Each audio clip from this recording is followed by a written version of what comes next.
My mother-in-law was a school teacher in Restorsau Moval. We lost her a year ago. But she used to say, we teach for the outcome, not the income. And she meant it. She meant that we were here for the outcome.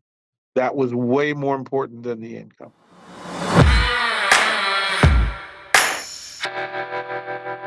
Welcome to the Generation Youth Podcast audience. I'm your host, James McLamb, and I am here with a new friend, a presenter from the summer of 2024 Ignite Summit, Mr. Derrick Pearson. How are you doing, Derrick? I'm good. It's a blessed day to be here, James. Thank you for inviting me and for having me.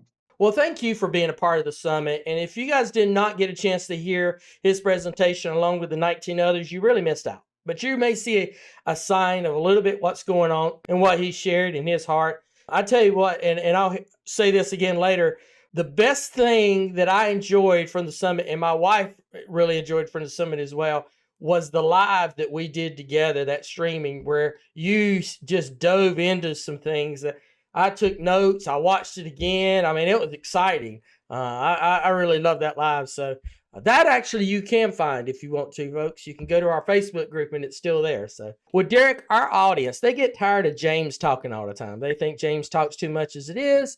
So they don't want to hear my lovely voice all the time. So they would like to hear from you about you. So if you wouldn't mind, introduce yourself to the Generation Youth audience. Well, thank you. And I'm a talker. They'll get used to that. So you got the right person. You got the right episode. My name is Derrick Pearson. Friends and family call me DP, just the initials DP. Coach DP to some, but I am a lifetime sports coach. I'm a lifetime sportscaster, 35 plus years in both professions, high school levels in Virginia, North Carolina, Texas, Utah, and now Nebraska. I've covered the NFL with the Redskins and Panthers and Ravens. I've been all over the country with that, with the Utah Jazz and the Utah Utes in Salt Lake City, with the Panthers in their original years when they started in Clemson and then moved up to Charlotte. I lived in Matthews and did that tour for quite a bit. So sportscaster coach, now best-selling author, Amazon best-selling author through The Impact of Influence and some really powerful folks, leaders, educators, mentors, and otherwise. But then currently in this current version of my life, I own a sports radio station in Lincoln, Nebraska, theticketfm.com, 93.7 The Ticket. We feature the Huskers, and I'm blessed. I'm fortunate because each day I come to work and get to talk sports, and I'm the people that do shows for me. I mean, Amon Green's a Hall of Famer, Adam Carricker, Jay Foreman, Eric Strickland from the NBA, and all these guys come in and call me friend. It's pretty cool to be in the space, to cover the Huskers, to be around elite athletes, elite human beings. And then we share stories. The joke is that sports radio is really just a third meeting place. It's not home, it's not work. It's where we meet to talk about the things we love, the memories that made us smile, the players that showed us how great we can be, and how the communities are tied together. So that's my life in living, is that love of what I do, who I am, and other people is really the thing. That if I can start with love and finish with love on purpose, the middle is just loving more, and that kind of keeps things moving. Well, you spoke about that at the summit and a really powerful message about using love as your GPS. You just talked about it starting with love, ending with love, recalculating, realigning your actions based on love and stuff. The first question that I think folks would think is, what caused Derrick or what caused DP to want to talk about love? I mean, what is the motivating factor that, said, hey, this is my heart. This is where I want to go. Well, 8 years ago to the month, being a coach, 30 plus years of wear and tear, coaching 3 sports, chasing young people. My body just shut down and I had to have spinal fusion surgery. In that surgery, they botched the surgery.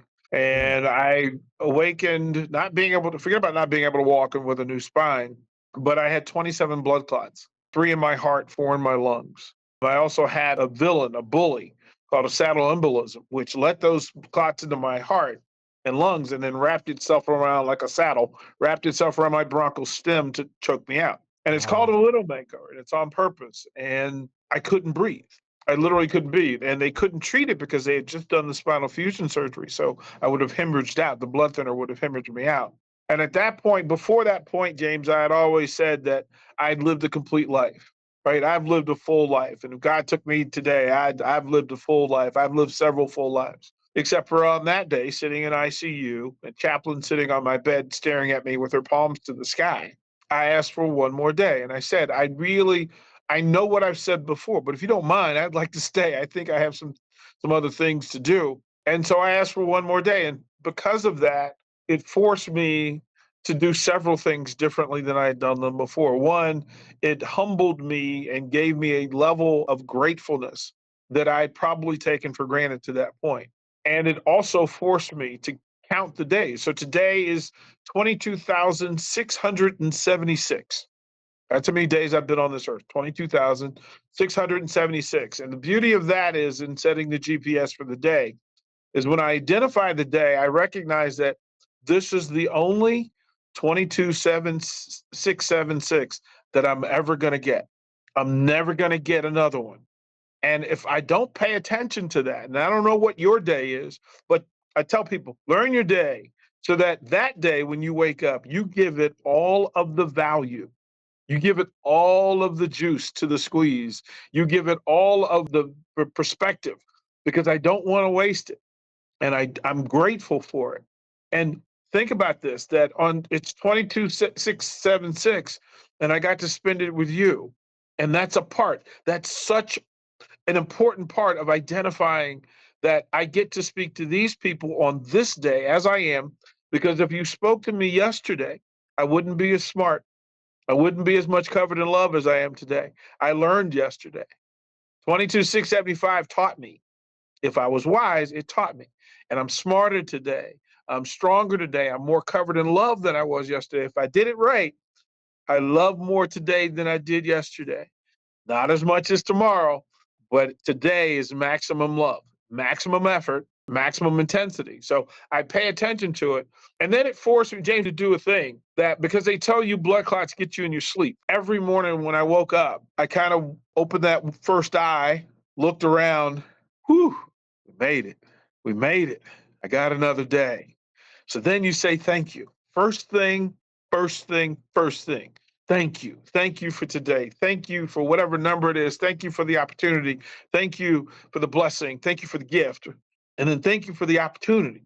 Because I don't know what the day is going to end up like, but I know I'm getting fed. It's on the menu, right?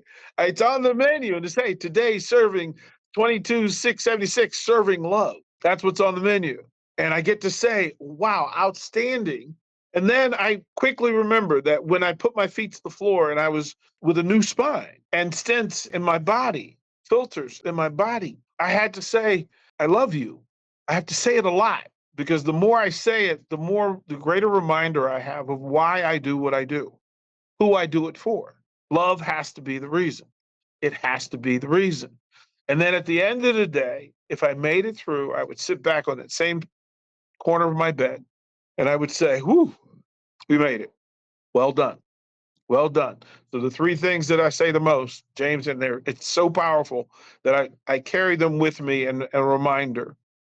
Say thank you, say I love you, and say well done. Those are three of the great human aspects that we can put in one place at one time. They are called human beings. It's pretty cool. That is so powerful in so many different ways. When you first started talking, you talked about I get to spend this day with you, James. My first thought was as we approach that aspect, the people that we're engaging with, they're going to feel that excitement for us. They're going to be grateful for their time with you as well and love as well. So that got me excited right at the beginning. And I was like, wow, I feel good about being known. I feel good about my day because I got to spend it on this day with him. Not just a day, but this day. Yeah. And that really puts some more significance to it than what I've seen before. Well, James, it's the other thing that you recognize. One of the projects I'm working on, and it's two statements that lead me through the day. One of them is what are the odds that you and I find each other, connect, of all the millions and millions of people on the planet that we meet, connect, and then decide to share a moment? That's how special the universe is. What are the odds? And to think that through all of those odds, that if we got together, it was on purpose. There's a reason. There's a reason. And if you ever just remember to be present when you meet people, when you meet situation, when you meet opportunity, because it was put in front of you for a reason. And if you're present, you notice that, wait a minute, I'm supposed to give to James and receive from James. That's why we were put in the same place, same time. And once you do that, you start to look for other people. You start to look for other opportunities. You start to recognize, wait a minute, there's so many cool people, so many good people out there in front of us that if we're not present, we miss. And think of all the good we've missed by not being present. You have to be present. Love requires it. Love requires that you're present. Not any version of love is better without you being present. Every great version of love requires that you're present one to one where you are. And David, what I'm thinking of is how we actually connected, because I can trace this back. And you talk about being present. So I was present and showing up on a social media app in LinkedIn in 21. I think it was 21. And was really looking for people that I thought had the same kind of mission and mentality and heart that I had. Looking for people who shared the love and passion that I had. Saw a guy posting things named Chaz Jackson. Reached out to Chaz. Chaz was on our podcast. Chaz says, "Hey, I got a friend you need to meet." We went to the same high school, years apart, but same high school. Her name is Tammy Matheny. Introduced me to Tammy Matheny. We connected. We hit it off. She says, "I have a friend for you." That friend, Chip Baker.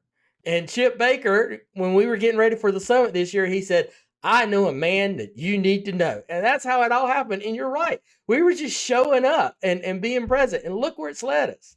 Man, it is, when they talk about the League of Superheroes, that really is the thing. It is the magnet. Good identifies good. And that's it, the collection of it. Mine through Chris Ortiz. I was coaching in the Woodlands, Texas, and actually I was recovering from that surgery that I was talking about. And I was pretty much homebound. And a coach said, "Hey, I've got this guy you need to meet. You're kindred spirits. His name is Chip Baker." Chip Baker introduced me to Chaz Jackson. And Chaz, through Chip Baker, he and I got together. And let me tell you, he found out that I'm a two-time TED speaker, but I'm also a TED master. So I actually teach people how to get their TEDs out of them and then into the system. And Chaz, he asked, can you help? And I said, "Chaz, I'm a master at this. I'm really good. If you want to do it, and it's going to take some work, let's do it." Well, Chaz just recently gave his first TEDx. And I say first TEDx because I'm positive he has another one in him, because his message, his heart is so good. And his process is amazing. And so, yeah, and then that leads to you and Tammy. And I just went, yeah, if you're present, looking for good, being active in good, good is drawn to you. It can't resist. And the other thing that happens is the other than good runs away. It gets as far away from a collection of good people as humanly possible. There's no want for that. So being present allows good people to find other good people. And in those numbers, as we multiply, magnify, amplify, celebrate, we elevate all of those things, and we get to inspire. And the aspiration of inspiration is pretty impressive when you get multiple numbers. So be present, because good folks are trying to find you. If you're being a good person, good people are trying to find you, and you just have to be patient enough for that to happen. And be willing to open your eyes and just see what is there. Yeah, it's pretty amazing. Again, I'm in Lincoln, Nebraska, and I had to really push myself to get myself. I'm originally from DC, from Northern Virginia. And so when my wife said she wanted to move to Lincoln, Nebraska, I kind of went, like, why? Why would I do that? Except every opportunity, everything that had to happen for me to have what I currently have had to go exactly in this pre-ordered steps that the universe had planned for me. And I could have said no. I could have said, I'm stubborn. I want to stay where I'm at, except I was open. As you said, you have to be open. And I came in the radio station. I had no desire or intention or even thought of doing TEDs or writing books or owning a radio station. I was going to retire. And I got here and I got The universe literally put this station in front of me, and the people involved and the people that were required, finding somebody in this country who was willing to sell their radio station to somebody who looks like me. It doesn't happen much. I'll tell you this, the number. There are 93 Black people in America who own a radio station. That's it, 93. And it took my coming to Lincoln, Nebraska, and finding somebody who thought enough of me and the work that I've done, and to have all the resources in play for this to happen. And this is the only place this could have happened, was Lincoln, Nebraska, right at the time when it happened, right with the people that it happened. To think that I had to move to Lincoln, Nebraska to own a sports radio station, that tells you, get out of your own way. Get out of your own way. You're the only person that can get in the way between you and what's yours. You're the only one. Wow. Our audience that we were speaking to at the summit was, adults, parents, and teachers. And maybe they're relating the message to youth. But when we're talking about love, I remember as a teacher, when I was teaching, I wanted to show these kids that I cared about them, that I was there. But there were some that came through the door that had never experienced anyone showing them they cared, anyone showing them that they loved them, and were really pushed off and were standoffish because they didn't trust. They were, weary of this.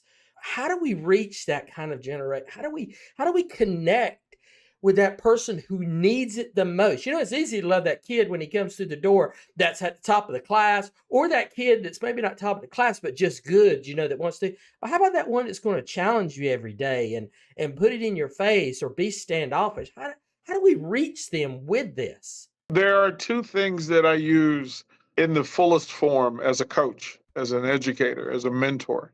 The first thing is to ask the question. And when I walk into a room of students, when I walk into a room of professionals, doesn't matter, room of athletes, coaches, teachers, parents, students, I ask this question to set the GPS. Do I have your permission to tell you the truth?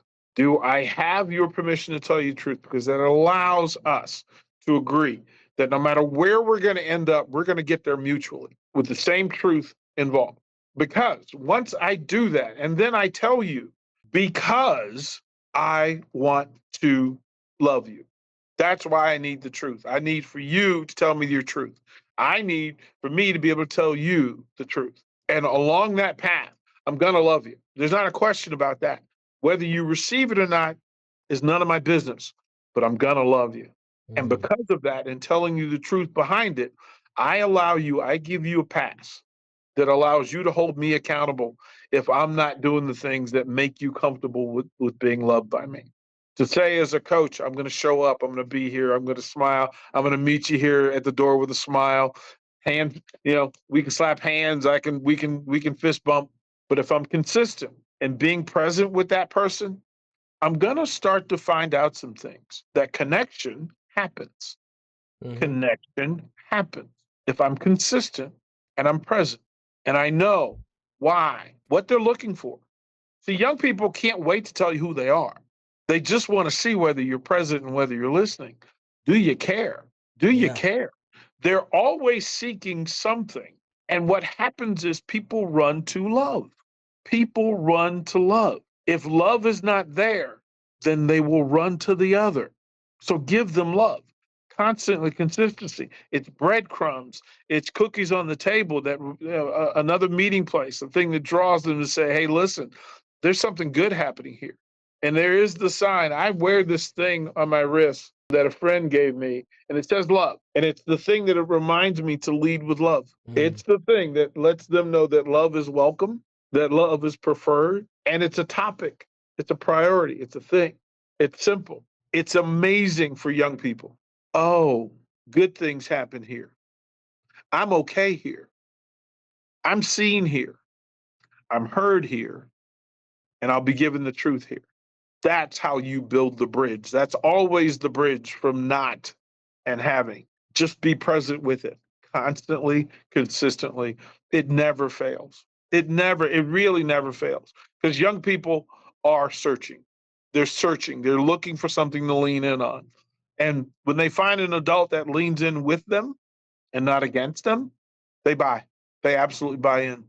Yeah, and that's the secret to making that connection. Just be there in that space. As a coach, it's showing up every day and then being a man of my word and that I speak love out loud. Like the great regret, the only regret we have as humans is when we love and it's not received or not acknowledged. So their fear of not being loved is it's real.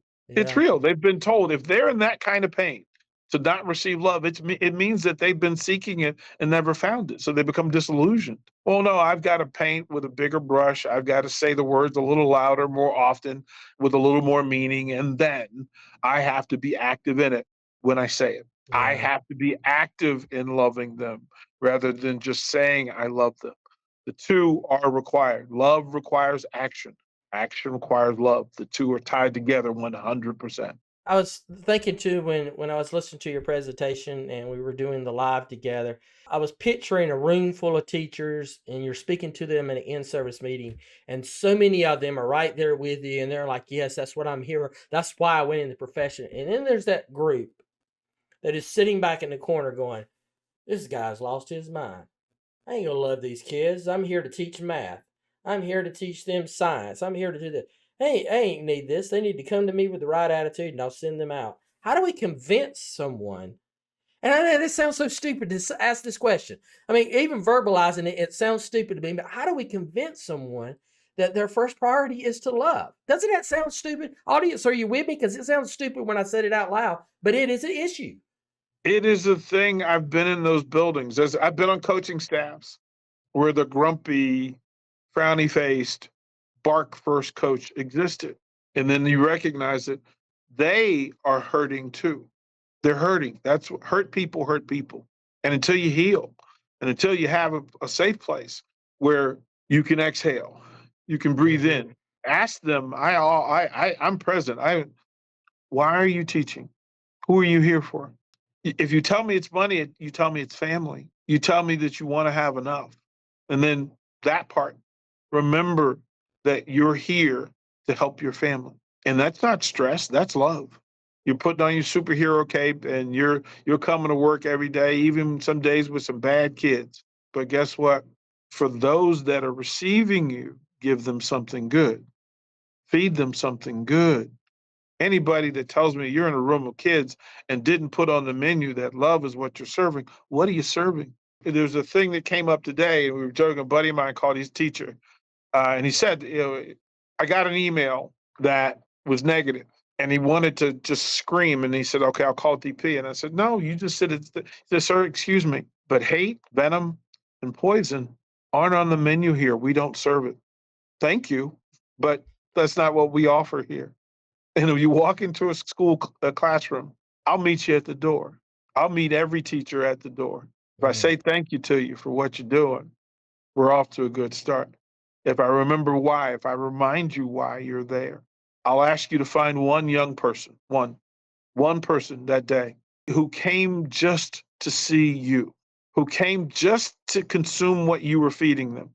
Yeah, there's a responsibility to being at the front of the class. So accept it, take it, and do something good with it. And if we can get one, I need to find one young person that I can get today. And if I get that one, I'll get another one tomorrow. I'll get another one tomorrow because I remember what it felt like. Those teachers in the corner, in the dark corner, that they're hurt. They're disconnected. They need to be reconnected to why they're doing it, who they're doing it for, and what they're trying to accomplish. What are you trying to do? You can't spend 30 years in a career that you don't enjoy. Yeah. You better love something about it. There has to be something about it that moved you to getting that degree, for choosing that school, for choosing that type of education, for choosing those kids, that age group. Whatever that is, find it and then make it the priority. Make it the focus. It has to be. There's a reason why I became a coach because I had some great people, I had some great coaches and mentors. I also had some that weren't so good. I became a coach. And this is the thing about teachers. You either become an educator to teach the way you want it to be taught or to make sure that young people are not taught the way you were taught. You just have to figure out which one it is and then move with that. I went into teaching because of four men and the way they impacted me.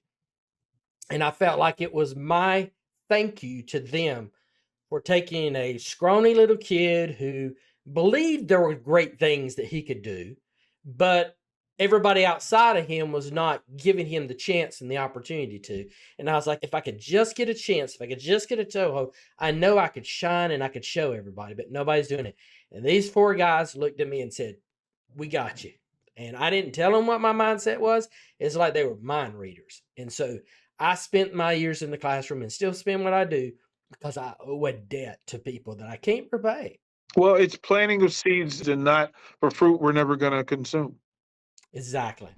Like it's Exactly. and my mother-in-law was a school teacher in Restoso Moval. We lost her a year ago, but she used to say, "We teach for the outcome, not the income," and she meant it. She meant that we were here for the outcome. That was way more important than the income. That's quotable. Folks, if you didn't hear that one again, you need to rewind or whatever you just did on the podcast and then tweet it or exit or whatever it's called now. Teach for the outcome, not for the income. That's good. My daughter's a teacher right now, and I'm going to send that to her because she started a new school year yesterday, her third year. So, Well, it is the thing that if we remember, none of us got to where we are alone. mm-hmm. We had to have North Stars, and every teacher is a North Star. Every teacher is a wonderful, beautiful, magnificent North Star. You're the thing that they either aspire to be or promise to not be like. You're going to lead them, whether you know it or whether you like it or not. You're going to lead them. And the question is, what are you leading them to? Are you leading them to love or are you leading them to fear? And every day, every engagement, every assignment, every grade, every comment, every smile is either a statement of good or not good. The teacher has that power. They have that responsibility. And you can just, I say it as a leader of educators that you have to make sure that your crew is leading from love and not the other. You really, I mean, walking down the hall, we tell coaches, look, if I got a coach that walks in without a frown, without a smile on his face, I got to stop him before he gets to the kids. I literally have to. Like, bro, what are we doing? What are we doing? We good? We good? Like, we're going to get to a good place because we cannot serve that to young people. Right. You would never allow a teacher, and we would put boards on the outside of the classroom. Today's menu. And that sign exists, whether a teacher puts it there or not. But the sign exists outside of a teacher's classroom and inside the classroom. Here's what we're serving today. I'm going to serve you something good. If I'm going to take you into history, we're going to be smarter when we're done. If I'm going to go into psychology, we're going to feel better. If we're going to go into physical work, you're going to feel better. You're going to be healthier.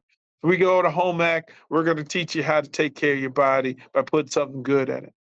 But why would you ever, as a teacher, allow yourself to write on the board that other thing? Because it exists. The kids know when they turn the corner into your classroom. Oh, we're about to eat. We're about to eat. Or they go, I don't really want to do this. This isn't good for me. And you have to make that choice and decision every day, every class, every engagement. That's really what you get paid for. You get paid for what are you asking the young people to consume? What are you feeding them? They're gonna get fed under your watch. What are you feeding them? That's the real thing when it comes to educators. This is really powerful. There's a lot of quotes and snippets that we can rerun on this. Now I wish I was 22 again and I could start all over as a career teaching, knowing this. I mean, I think I intuitively cared about my students and wanted them to be there. I wanted them to feel better about themselves in life as a result of being in part of my class. But I don't think I was 100%. I don't think I hit everybody with the same intensity. I think there were some that I may have let slide through the cracks or let my bad days affect the way that they may have perceived the entire message I was trying to project. And I wish I had that opportunity to do it over again, to love out loud in front of them. Well, James, this is the beauty of it. Remember, tomorrow you're smarter than you were today. That's how you know you're living. That's how you know you're living. That's really, I mean, you're talking about the level of excellence in recognizing that what I didn't know yesterday is not my fault. I'm supposed to take what I got today and make it exceptional tomorrow. Whatever I consume today, whatever I digest, whatever I process, it's for tomorrow if I get it. And you're better today than you were yesterday. That's the Mhm. whole point of why we do what we do, is that the students are one day better, you're one day better. The beauty of it is, and this is what my father-in-law, my late father-in-law, gave me as a gift when he was really sick. Don't ever miss me. If you ever need me, look forward and up. That's where I'll be because that's where love is. It's Mhm. our mission as educators, partners in life, parents, siblings, is to move the next person, situation, circumstance forward and up. That's what a day is. That's how you know you're living. Derrick, how can our audience better connect with you so that they can, find your books, find how to connect with you, learn more about this, so that they can glean some of this? Well, reach out. Derrick Pearson on every social media. It's just my name. My name is my brand. If I am living my name in full, in full, love in full, it's open. And so I tell people, reach out. Find me on Facebook, find me on Instagram, etc. And LinkedIn. You can find me. My name, Derrick Pearson, 93.7 The Ticket, Lincoln, Nebraska. You'll see this mug. So my face is my brand. Actually, the truth be told, my smile is my brand. So it's a thing that we use with coaches. There's a time where I coached offensive linemen, the big, massive young men in the world.